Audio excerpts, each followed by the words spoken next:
নমস্কার বন্ধুরা, আজ বানাবো নিরামিষ কাঁচকলার কোপ্তাকারি। তার জন্য প্রথমে দুটো কাঁচা কলা ও কিছু আলু প্রেসারে সিদ্ধ করে নিলাম।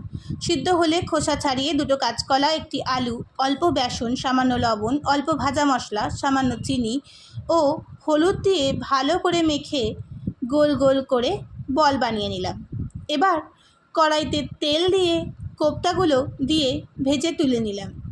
এবার কড়াইতে আবারও তেল দিয়ে জিরা, কাঁচা লঙ্কা, হিং ও একটা ছোটো এলাচ ফোড়ন দিয়ে তাতে টমেটো কুচি ও স্বাদমতো লবণ দিয়ে রান্না করলাম যতক্ষণ না টমেটো গলে যায়।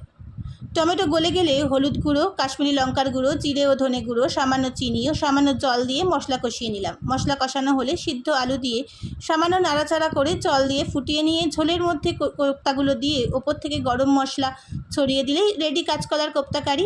যদি আপনাদের এটা ভালো লাগে আমার চ্যানেলটি সাবস্ক্রাইব করে পাশে থাকবেন। আজকের মতো